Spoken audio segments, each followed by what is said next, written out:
Hola, buenas tardes. Vamos a comenzar la tema de hoy, que fue dada por Catalina Morales. Catalina es doctora en Ciencias de la Tierra y del Universo de la Universidad de Estrasburgo y nos va a presentar el trabajo hoy que es el Assessed by a Bayesian Dimensional. Sí. Muchas gracias, Catalina. Hola a todos y todas, gracias por estar conectados y los que están presentes también acá. Como mencionaba Francisco, hoy día les voy a presentar el trabajo que está titulado V-Value Variation in the Central Chile Seismic Gap, Assessed by a Variation Transdimensional Approach. Este es un trabajo que ya está publicado, está aceptado. Todavía estamos en proceso de publicación, así que pronto ya lo van a encontrar con DOI, etc. ¿Ya? Pero vamos a comenzar al tiro. Gracias. Como les mencionaba un poco en el título, nosotros nos vamos a enfocar un poco en las variaciones de V-Value. Pero veamos un poco qué nos referimos con V-Value. El V-Value viene de la ley de Gutenberg-Richter, que fue hecha en 1942, como muchos de ustedes saben. Usualmente nosotros aprendemos esta ley como al principio de nuestras carreras, ¿cierto? Pero en realidad siempre es bueno repasarla, porque obviamente se nos olvidó a la mayoría. ¿Qué nos dice esta ley? Nos dice que hay una relación logarítmica entre el número de eventos en una región y su magnitud. Entonces tenemos que el logaritmo del número de eventos de cierta magnitud va a responder a una línea, una función lineal, que es, ahí está, que es lo que ustedes ven acá, ¿ya? Entonces, si nosotros hacemos un plot, hacemos una figura, ¿cierto?, donde acumulamos el número de eventos, por ejemplo, entre 2.5 y 3, vamos a tener un histograma, ¿cierto? Y si queremos ajustar este histograma, en teoría se debería ajustar a una recta. Algo tan simple como eso. El A-value, que es lo que ustedes ven acá, nos define el lugar donde esta recta intersecta con el eje Y, y el V-value, que es esto, este V que está acá, que ya vamos a empezar a hablar siempre del V-value, nos va a representar la pendiente de esta recta. ¿Ok? Obviamente, como estamos hablando de catálogos, necesitamos también considerar la magnitud de completitud de nuestro catálogo, y eso es lo que ustedes ven acá como MC. ¿Okay? Entonces, cada vez que hablemos de una magnitud, vamos a tener que restarle la magnitud de completitud. Cuando hablamos de magnitud de completitud, en general, lo que hacemos es hablar acerca de la mínima magnitud en donde nosotros podemos creerle al catálogo. ¿Qué quiero decir con esto? Lo que pasa es que cuando ustedes ven un catálogo sísmico, van a ver que la magnitud mínima puede ser 1.8, por ejemplo. Y la magnitud máxima, bueno, si estamos en Chile, puede ser 8 punto algo, ¿cierto? El tema es que, si bien la magnitud mínima es 1.8, la cantidad de eventos que nosotros registramos de magnitud 1.8 van a ser solamente algunos. ¿Por qué? Porque van a estar opacados por los grandes, porque tenemos una mala distribución de estaciones sísmicas, o por múltiples situaciones. Entonces, lo que se hace es que se calcula la magnitud de completitud. Y la magnitud de completitud nos dice que desde esta magnitud en adelante, nosotros estamos registrando todos los eventos. Y eso es lo primero que tenemos que tomar en cuenta. Pero nosotros nos vamos a enfocar, como les mencionaba, esto es solamente como la parte introductoria, nos vamos a enfocar en este pequeño que está acá, que es lo que nosotros llamamos el valor B, o V-value. ¿Cuál es la motivación de esto? Bueno, la motivación radica en muchas cosas. En principio, nosotros vimos que el V-value ha sido relacionado, correlacionado con diferentes parámetros o diferentes fenómenos físicos, ¿ya? Entre esos, hemos visto relaciones del V-value con modelos de asperidad, ¿cierto? Uy, ¿ya? Hemos visto, por ejemplo, en este paper, relacionan las variaciones del V-value con modelos de asperidad. Además, hemos visto variaciones del V-value antes y después de procesos sísmicos, ¿ya? Y incluso se ha utilizado las variaciones del V-value temporales para determinar si cuando hablamos de un clúster de sismicidad estamos hablando solamente de un clúster o de eventos precursores a otro más grande. Como el trabajo de Julia et al. El 2020, quien aplicó este Traffic Light System como un sistema de semáforo que nos va a indicar si el próximo evento va a ser mayor o solamente estamos hablando de un pequeño clúster de sismicidad. Esto solamente ha sido aplicado a California y todavía está en estudio, por si acaso. Por si acaso a alguien se le ocurre hacerlo acá. Sin embargo, dentro de esto, y como vieron también en el título un poco, nosotros, ¿cuál es lo que queremos hacer? Nosotros queremos incluir el teorema de Bayes dentro del cálculo del bivalio. Y esto se ha realizado muy poco, siendo uno de los problemas más, entre comillas, simples dentro de la sismología, es algo que no ha sido muy bien estudiado. Uno de los pocos trabajos donde vemos que ocuparon el teorema de Bayes para ver los cambios en el bivalio es con el trabajo de Fiedler et al., que fue la primera persona, o a mi conocimiento, a nuestro conocimiento, que ocupó el método de Bayes Factor para determinar los cambios en el bivalio.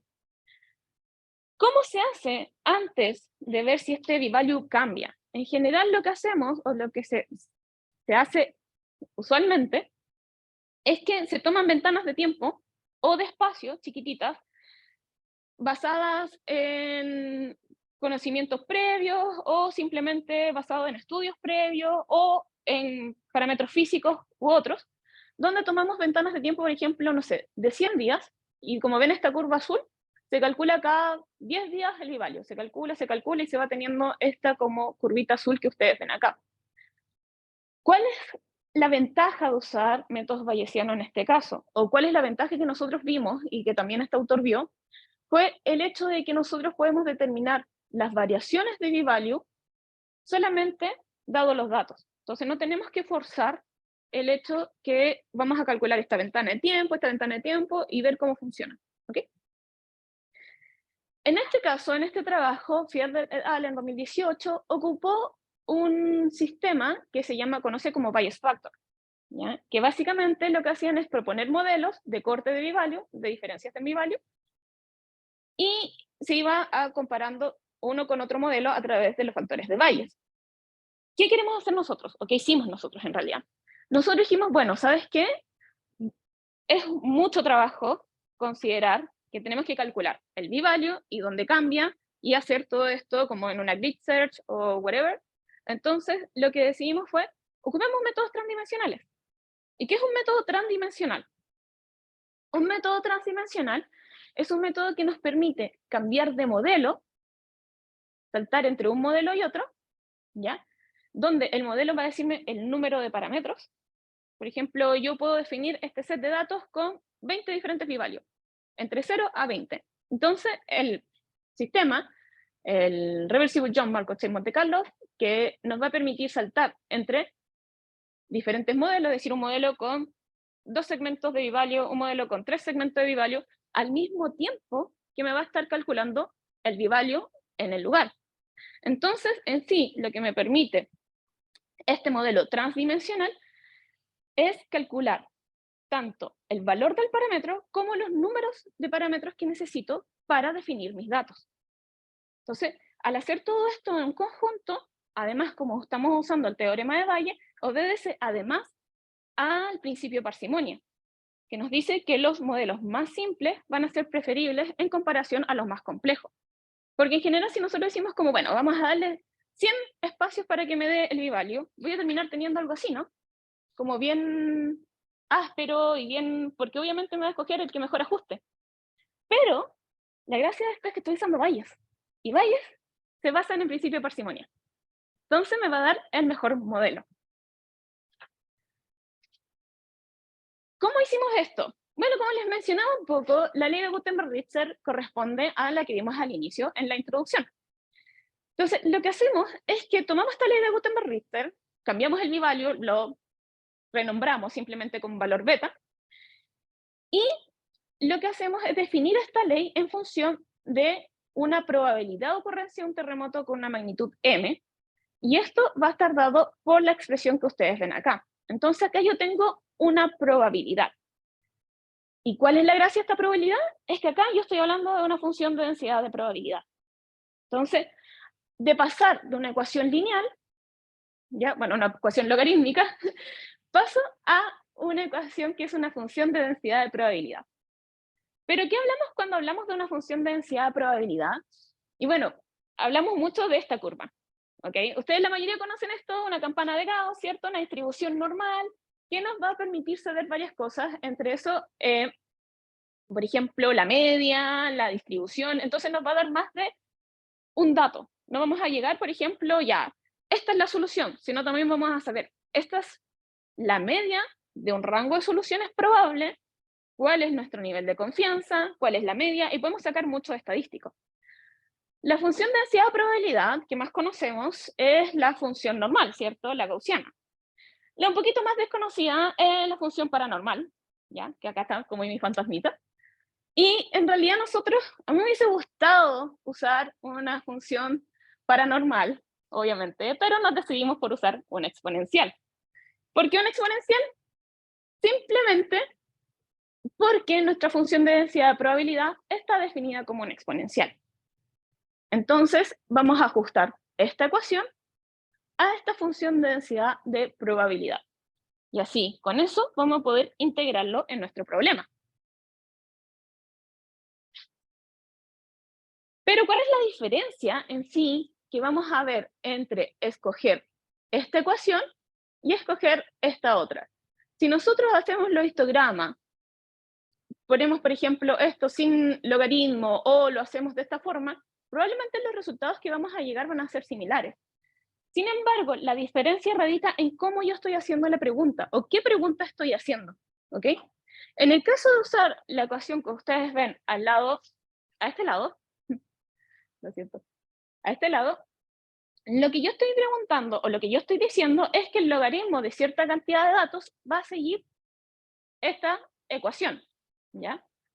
Y acá en este caso yo estoy preguntando, ¿cuál es la probabilidad que mi magnitud, mi terremoto de cierta magnitud, siga una función exponencial? La forma de plantear la pregunta difiere. Y eso es lo que nosotros necesitamos, saber las probabilidades, porque ahí queremos llegar.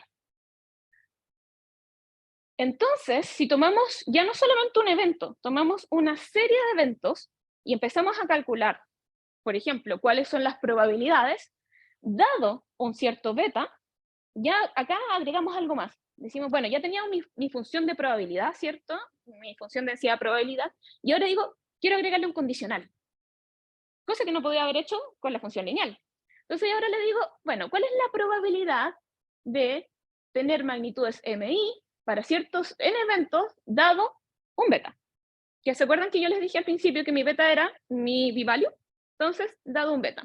Así me va a quedar la función y la puedo reescribir de esta forma.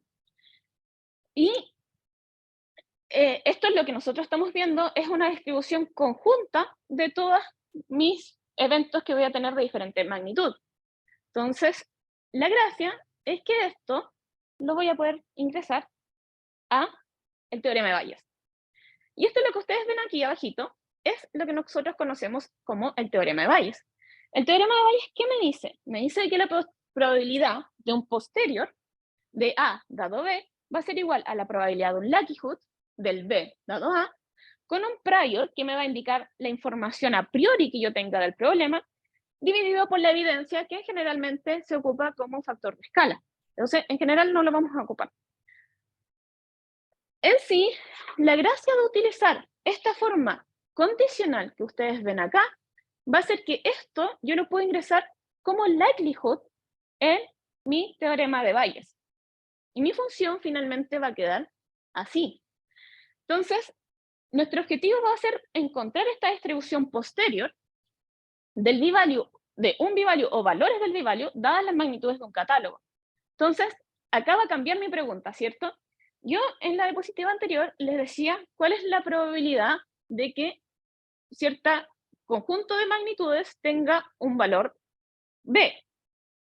Acá en la pregunta va a ser cuál es la probabilidad de que si yo tengo un cierto valor, un cierto b-value y un cierto número de b-values, que eso va a estar dado por el k, que ven acá, dadas las magnitudes de mi catálogo. Y la ecuación que veíamos antes se queda aquí, en este segmento, como el likelihood. ¿Ok? Estos dos elementos que ven acá, ustedes son mis prior, que me van a determinar el valor de b-value, el rango de los valores de b-value que nosotros podemos escoger, y el rango de la cantidad de segmentos que yo voy a poder escoger. En este caso, en ambos casos nosotros escogemos una distribución uniforme con el fin de tener la mayor ignorancia del problema posible.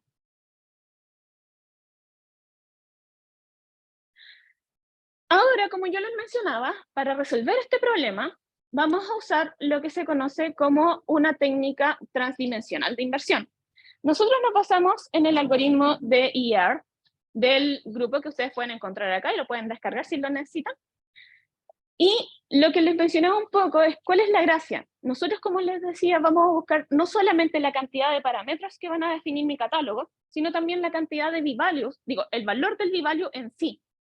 Y lo que va a hacer esto va a saltar entre un espacio y otro, es decir, me va a decir, bueno, este catálogo se puede definir por 2 diferentes segmentos de v-value, por 5 diferentes segmentos de v-value, con este valor de v-value, etc. Y va a ir saltando entre estos diferentes estados hasta que me dé el modelo que mejor ajuste mis datos, siguiendo el principio de parsimonia. Ojo ahí, que tiene que sí o sí seguir el principio de parsimonia. Entonces, no va a estar ni sobredeterminado ni subdeterminado. Luego, ya entendiendo toda esta metodología, obviamente dijimos, tenemos que hacer un ejemplo sintético para probar nuestra metodología, algo básico. Hicimos el primer ejemplo sintético con una sola discontinuidad para poder comparar con otro modelo. ¿Y cómo podemos comparar? Lo que hicimos es que hicimos la solución analítica de mi teorema de Bayes, el teorema de Bayes que ya les mostré, y con la solución analítica para resolver la solución analítica, usamos un previo conjugado con la distribución gamma, y encontramos que podíamos definir la evidencia como lo que ustedes ven acá. Y haciendo una búsqueda en la grilla, con el principio de máxima evidencia, donde esta es la evidencia, la siguiente evidencia y esta es la evidencia anterior, podíamos determinar el lugar donde el v-value cambia. ¿Ok? ¿Cuál es el problema de esta metodología? Si bien es una solución analítica, se puede llegar, haciendo como un poco de trabajo matemático, es que tenemos que hacer una búsqueda en la grilla, y eso demora mucho. Por ende, solamente pudimos hacer esta comparación con un segmento. ¿Ok? Estos son los resultados que obtuvimos. Creamos un catálogo sintético con 2 segmentos de diferente v-value. Estos segmentos cortan a los 75 kilómetros de profundidad. Cada segmento tiene aproximadamente 3.000 eventos, 1.000 a 3.000 eventos, y los comparamos con los resultados analíticos. Lo que ustedes ven acá en este gráfico, en verde tenemos el input, en azul es la media de mis soluciones por el RJMCMC, por mi método transdimensional. En analítico está en turquesa, los valores de credibilidad están con línea punteada, y la solución final está en rojo. ¿Cuál es la diferencia entre el min, la media, y la solución final? Bueno, la diferencia está en que nuestro modelo va a explorar diferentes modelos, con un segmento, con 2 segmentos, con 3 segmentos, etc. Y se va a quedar con el modelo con mayor probabilidad, que en este caso es el modelo con 2 segmentos. Dentro de estos modelos con mayor probabilidad, nosotros buscamos el modelo con el menor misfit, y a ese nosotros lo consideramos que es la solución final, la mejor solución. ¿Ok? Eso se refiere, eso se refiere cuando hablamos de la solución final. Además, como les mencionaba, el programa también busca cuál es la mayor probabilidad donde está este quiebre. Y como pueden ver, en sí logramos encontrar con alta probabilidad que el quiebre efectivamente se encuentra cerca de los 75 kilómetros de profundidad. Las diferencias entre el input y el output que encontramos tanto en el método analítico como en el método de RJMCMC se deben principalmente a que nosotros agregamos un ruido en nuestro catálogo y la dificultad para acceder, entre comillas, al valor en sí, ¿ya? El valor neto. Sin embargo, estas diferencias son bastante menores y se pueden omitir en la mayoría de los estudios. Estas diferencias también radican por el hecho de la cantidad de eventos sísmicos que nosotros tenemos. Como voy a mostrar al siguiente, vamos a ver de que el nivel de credibilidad y estas diferencias van a hacerse más pequeños una vez que tengamos más eventos sísmicos, lo cual tiene sentido. Cuando hablamos de más de una discontinuidad, hicimos el mismo experimento, donde ya en este sentido ocupamos entre 1.000 500, ¿cierto? 1000 eventos, no, creo que estos son 3000, 1000, y ya con una cantidad de eventos mucho mayor, en el rango de los 10.000, para ver el efecto que podíamos obtener en las soluciones. En este caso, como les mencionaba, ya no podíamos comparar. Ya no podemos comparar porque implicaba hacer un grid search y eso computacionalmente era muy caro. Así que decidimos solamente hacer con solamente un experimento con nuestros resultados. Como pueden ver, nuestros resultados indican que el input y el output se parecen bastante. El código logra encontrar que la mayor probabilidad de ajuste es un modelo con 4 segmentos y tiene algunas dificultades de repente para encontrar los quiebres. Vemos que, por ejemplo, en la quiebre que vemos a 80 kilómetros de profundidad es muy claro. Sin embargo, los otros quiebres tiene también probabilidades alrededor del punto. Entonces, esos elementos también son cosas que tenemos que analizar en función de los resultados que obtenemos en caso real. Con respecto a la cantidad de eventos, el input y el output son mucho más similares cuando tengo muchos más eventos. A su vez, puedo determinar variaciones del p-value más pequeñas mientras más eventos tenga. Con eventos del orden, un catálogo del orden de 1000 eventos, puedo determinar variaciones del p-value de 0.2 aproximadamente. Son como las limitaciones de nuestra metodología hasta ahora. Claramente no nos íbamos a quedar con los casos sintéticos, ¿cierto? No es publicable. Tenemos que hacer un caso real. Entonces, hicimos el caso real de las aplicaciones con el catálogo sísmico de Sibut et al. Del 2021, donde nos muestra el catálogo sísmico de Central Chile. En particular, esta publicación es bastante interesante, ya que Sibut lo que hace es encontrar estas medias lunas, ¿ya? Que correlacionan con zonas de alta asperecidad, ¿sí? Alto coupling, ¿ok? Para hacer este catálogo, lo que tenemos que hacer es obviamente primero hacer un preprocesamiento de este catálogo antes de ingresarlo a nuestro algoritmo.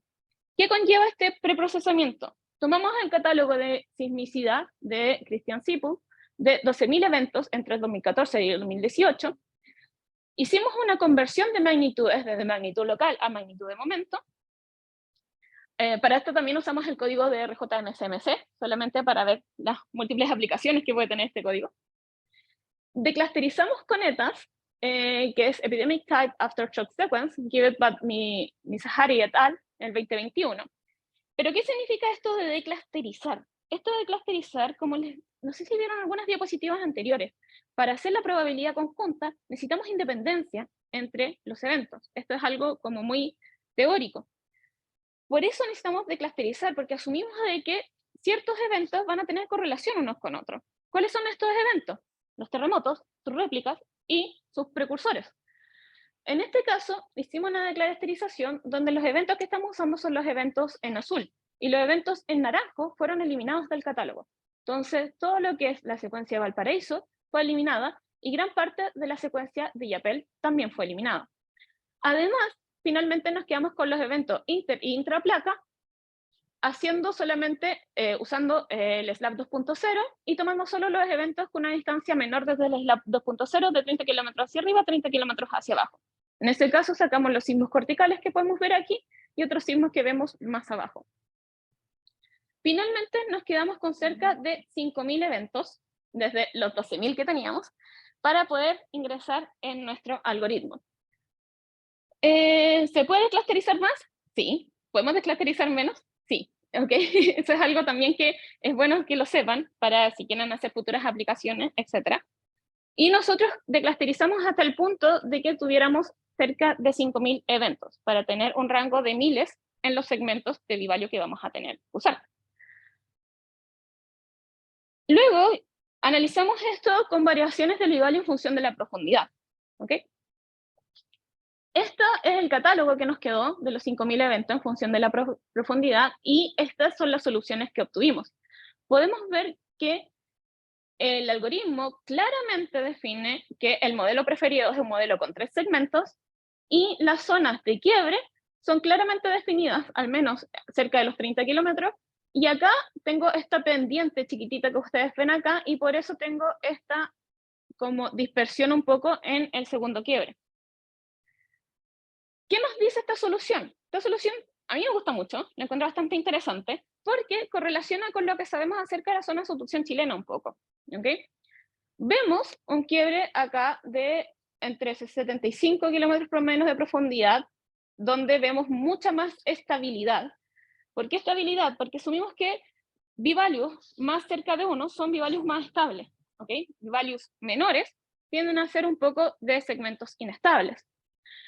Y acá vemos cierta estabilidad gracias a la función del b-value, ¿cierto? Que está cercana a 1, lo que correlaciona con el origen de los sismos en este sector, que son sismos intraplaca, ¿ya? Y que se han visto en otros estudios.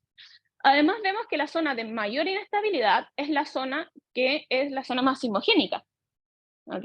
Entre los 30 y los 70 kilómetros de profundidad. Y otra zona acá que es un poquito más estable, que es la zona más superficial, ¿ok? Esto, como les mencionaba, correlacionaba con otros estudios y se pudo ver también con otras partes del segmento de subducción chilena. Luego hicimos el mismo análisis, pero en latitud. Y cuando vimos en latitud, vemos que en este caso, las diferencias entre b-value de este y este segmento son muy pequeñas. Y esto también se refleja en la solución que nos da nuestro algoritmo, que en realidad como que le cuesta un poco definir si prefiero 2 segmentos o prefiero 3. La diferencia que ustedes ven acá de la cantidad de muestras que toma difiere en menor medida comparado con la de profundidad. Y es principalmente dado esta diferencia pequeña que existe en estos saltos de b-value. Claramente se observa que un corte, un cambio de value brusco en este segmento, pero no tanto en estos. Si nosotros comparamos con los resultados de SIPL, que es las medias lunas que nos mostraba en un inicio, que están acá graficadas con estos circulitos blancos, y el grado de acoplamiento, que está graficado en escala de grises, nosotros podemos ver que logramos definir al menos este quiebre en este sector del b-value. Entonces, vemos que esta zona acá está un poco más acoplada que las otras zonas, y esta zona además está más acoplada que la zona norte. Recordemos que, me voy para atrás, perdón. Si me voy para atrás, la zona norte que está acá, había sido afectada por el terremoto de Illapel, y la zona sur acá está, tengo el clúster de sismicidad, ¿cierto? Y el terremoto de Valparaíso, que también me está afectando, y la parte del terremoto del Maule. Entonces, lo cual tiene correlación con los resultados que estamos obteniendo en latitud. Finalmente, ¿cuál es el alcance de esto? Bueno, primero logramos hacer una aplicación de una metodología bayesiana transdimensional para encontrar las variaciones del b-value. Nuestras soluciones con respecto a los métodos analíticos y los test sintéticos nos muestran que efectivamente podemos obtener, ¿cierto?, las variaciones del b-value en diferentes medidas. Es confiable en diferentes escenarios y en caso general nuestras soluciones correlacionan con otros estudios. Esto es lo que ustedes van a poder encontrar en el paper que fue aceptado, ¿ya? Pronto va a ser publicado. Cuando esté el DOI lo voy a compartir también para que por favor lo vean. ¿Y qué es lo que vamos a hacer ahora? Bueno, nosotros ya tenemos la solución en profundidad y la solución en latitud. Nuestra idea es juntar ambas soluciones y obtener un análisis en 2D, ¿cierto? Donde vamos a poder ver las divisiones de los segmentos en latitud y profundidad del b-value. Para hacer esto, estamos utilizando un método 2D, usando celdas de Voronoi con transdimensionalidad. Y en realidad ya hemos obtenido algunos resultados. Eso fue como la expectativa que yo tenía del trabajo. Esta es la realidad, que es bastante más fea. ¿Ya? Como les mencioné, estos son solamente resultados preliminares. Estamos en estudio en estos momentos y con esto también vamos a poder obtener variaciones del b-value o también regresiones cualquiera. Si ustedes tienen idea de otro problema donde podemos aplicar transdimensional, bienvenido, en 2 dimensiones. Así que eso es como lo que quería presentarles hoy día, como les decía, pronto va a ser el paper, va a salir publicado, y como siempre, un poco de autopromoción, síganos también, como saben, nosotros somos de Fundación Geonautas, además de ser postdoc e investigadora, y nos pueden seguir en todas nuestras redes sociales para divulgación de ciencia. Así que, muchas gracias